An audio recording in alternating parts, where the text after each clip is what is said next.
Thank you, Dr. Gao, for the opportunity. In your recently published article, COVID-19, a year long and beyond, you have pointed out that China has entered its late stage of virus control and prevention, and that the pandemic is well under control.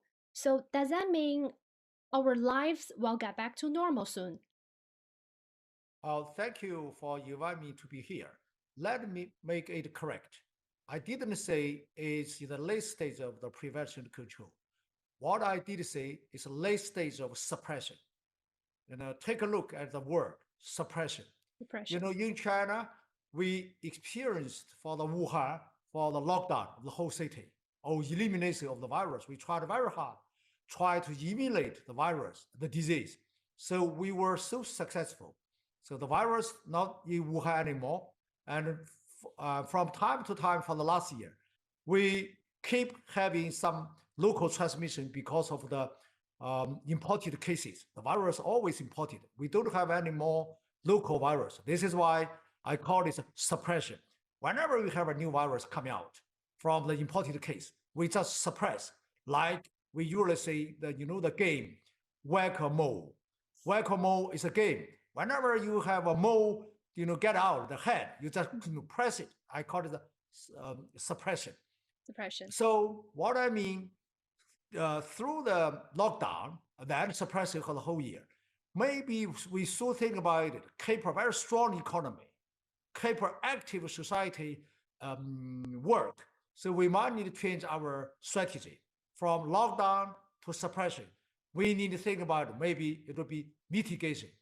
Mitigation means we can survive with some kind of a very small outbreak, very small, but it's under our control. This is what I mean. So China made a great deal of the contribution for the international public health.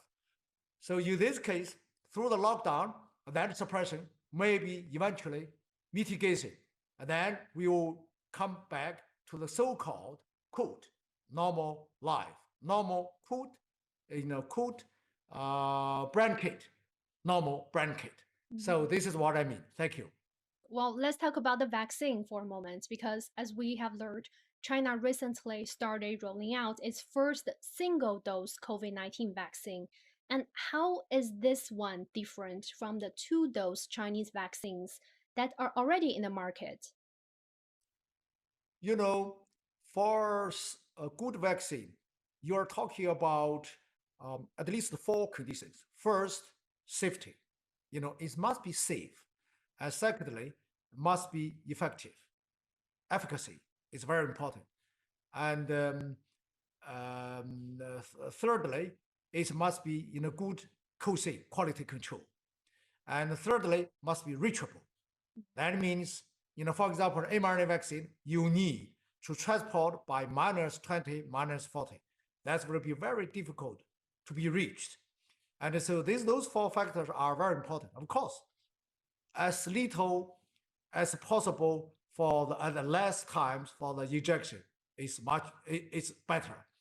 So in this case, we have three already enacted vaccine in the conditional marketing approval there. But if we can have some vaccine like this one, it's adenovirus 5 vector vaccine. So this one with one injection, you got a very good protection. So in this case, you save the vaccine. So i.e., in general, we are short of the vaccines. If one jet will work, that will help a lot for us to have enough vaccine to get the herd immunity. So eventually, we are talking about herd immunity. Once we get the herd immunity, we will have real normal life.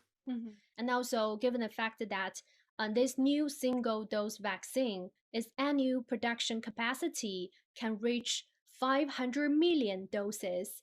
And are we likely to see the country's entire 1.4 billion population being inoculated? This is why we are still have so many vaccines under development.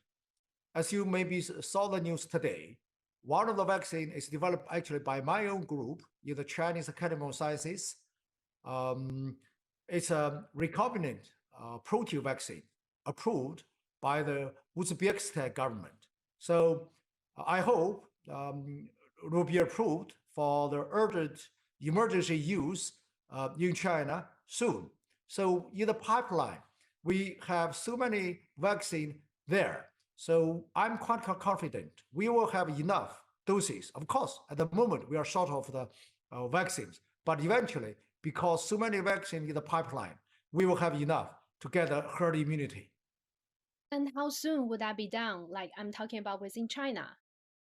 It will be there by the end of this year, at least by in the middle of next year. I So see. this is my prediction. Of Mhm. course, everything is depend on the progress of the vaccine development and the capacity. Yeah. And also, the UN High Commissioner for Human Rights has stressed that affordable, non discriminatory access to the vaccine is a human right. But some wealthy countries have reportedly purchased enough doses to vaccinate their entire populations multiple times, leaving only a few doses available for poorer nations. So, in this kind of case, the kind of vaccine nationalism, how could this hurt the global efforts in fighting against the pandemic?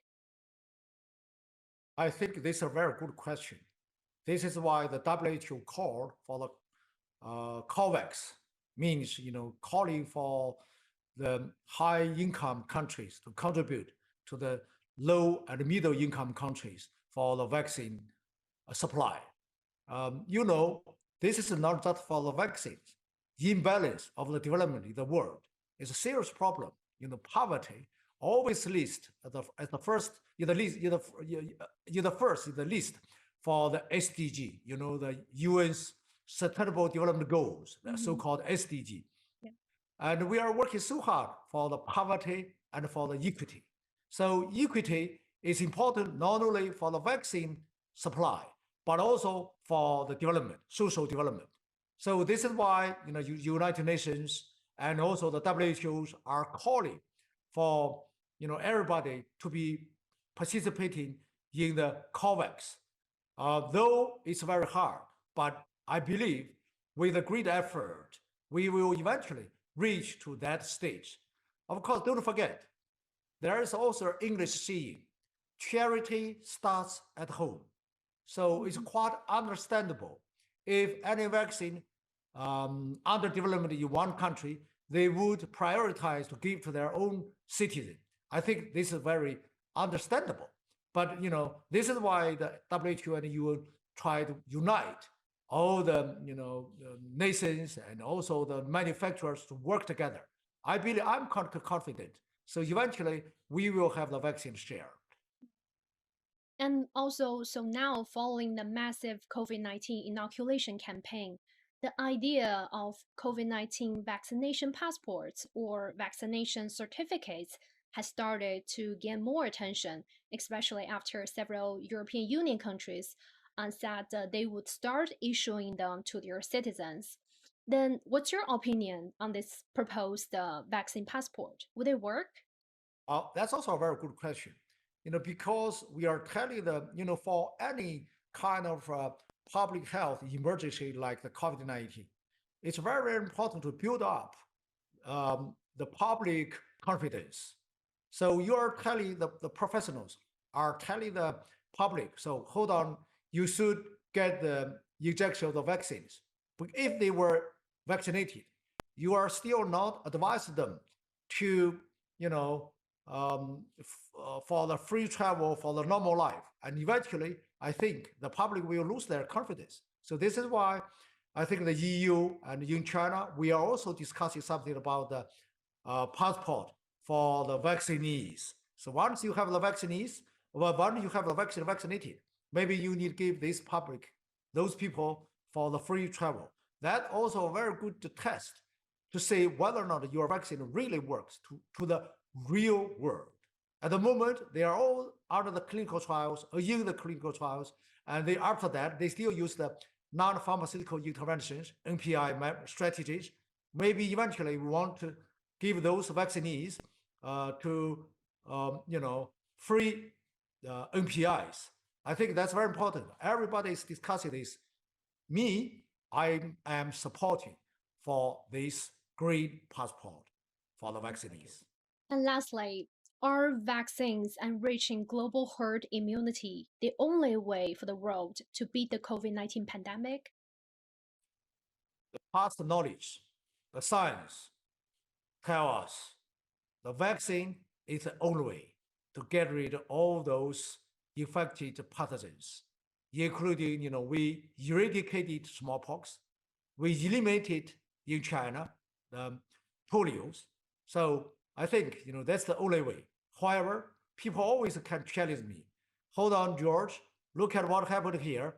So we haven't got any vaccine for the HIV. So we always have something different or something Mhm. special. But from the past knowledge, vaccine is the only way to get rid of the emerging or re-emerging pathogens. Mhm.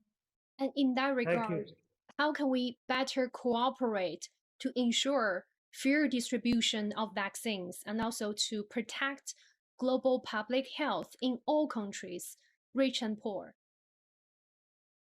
This is the infectious diseases. It's transmissible. Without everybody is safe, no one can be safe. The virus will travel freely if you only vaccinate a small population or some special population. If the whole population is not vaccinated, not protected, and no one is safe. So this is why we see equity and equally distributed for the vaccine is very, very important. Let's encourage the equal distribution of the vaccine for the whole world. Either the poor or the rich get everybody vaccinated. That's our target. Thank you, Dr. Gao, for your time. Thank you. It's a great pleasure with you. Thank you.